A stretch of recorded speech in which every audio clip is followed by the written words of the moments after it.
Slovensko na majstrovstvách sveta do 18 rokov historicky prvýkrát ovládlo skupinu. Lotyšsko zaskočilo vo štvrťfinále USA a stretne sa v semifinále s našou reprezentáciou.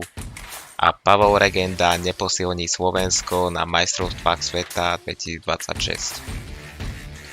Ja som hokejový fán a pokúsim sa vám prinášať tie najhorúcejšie novinky z hokejového sveta.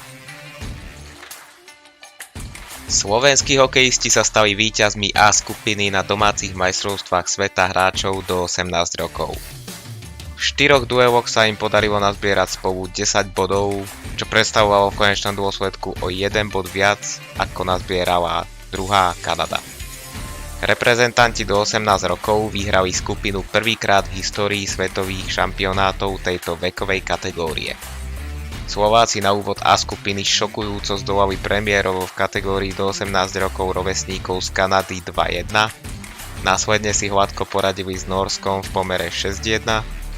Výborný výkon podali aj proti Fínsku, ktorému podľahli 4-5 po predĺžení, pričom od plného bodového zisku ich delilo necelých 5 minút.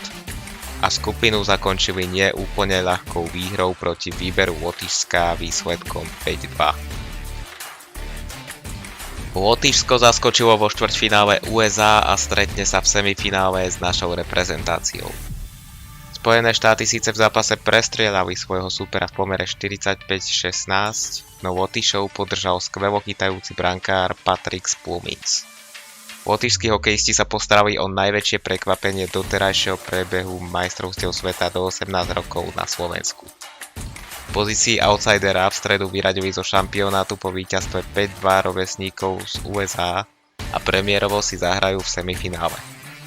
Americkí mladíci nepostúpili medzi kvarteto najlepších iba druhýkrát od roku 2001. V súboji o postup do finále výzvu v piatok od 15:00 domácich Slovákov. Po zápase s Nórskom som chlapcom povedal, že si myslím, že tento rok môžeme písať históriu. Uviedol 18-ročný lotyšský brankár. Lotyšsko viedlo po 2 tretinách 2-0 a nezaskočil ho ani kontaktný gól USA v 49. minúte duelu. Následne pridali do siete favorita ďalšie 2 presné zásahy a postrážili si historický triumf. Vôbec nedokážem opísať svoje pocity. Som v šoku. USA majú naozaj dobrý tím a povedal by som, že neuveriteľné, že sme ich zdolali. Pohľad hore na našich rodičov a fanúšikov bol úžasný. Podporujú nás a je to pre nás veľmi dôležité. Povedal Richard Rudkis, ktorý strelil gól a pridal aj 1 asistenciu. Američania vyhrali základnú B skupinu zo skóre 24-6. Štvrťfinálový zápas im však vôbec nevyšiel. Lotyši odohrali skvelý duel. Získali skóre vedenie a nepúšťali nás v bránke. Mali sme niekoľko príležitostí na skórovanie, ale súper bránil veľmi húževnato. Je to štýl, s ktorým sa náš tým trápil, ale súper robil iba to, čo musel. Vyhlásil tréner USA Nick Foley. Pavol Regenda neposilní slovenskú hokejovú reprezentáciu na majstrovstvách sveta vo Švajčiarsku. Hlavný tréner Vladimír Orsák to oznámil po sobotnejšej prehre v prípravnom zápase s Nemeckom 1-3 v Augsburgu.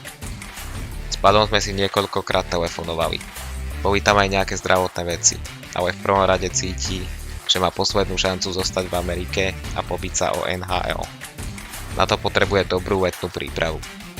Keďže posledné roky chodil pravidelne na majstrovstvá sveta, cíti, že nastal ten čas, keď si potrebuje oddychnúť a pripraviť sa na ďalšiu sezónu. V tíme pred budúcotýždňovým zrazom však nastanú zmeny. Pripoja sa k nám hráči z NHL. Adam Sýkora, Martin Pospíšil, ale aj Kristian Pospíšil a Mislav Rosandič. Vieme už aj, kto na teraz odchádza. Čo sa týka obrancov, je to Korenčík a Bodák, z pohľadu útoku Fajt, Valach a Kukuča. Touto informáciou sa dostávame na koniec tohto videa, ktoré pevne dúfam, že sa vám páčilo. Pokiaľ sa vám páčilo a máte záujem o podobné videá, budem vám veľmi vďačný za zanechanie vašej odozvy na tomto videu. Ako príklad môžem použiť odoberanie môjho kanálu, ktoré vás nič nestojí a mňa bude motivovať k tvorbe podobných hokejových videí. Týmto sa s vami pre toto video lúčim a budem sa na vás tešiť zase na budúce.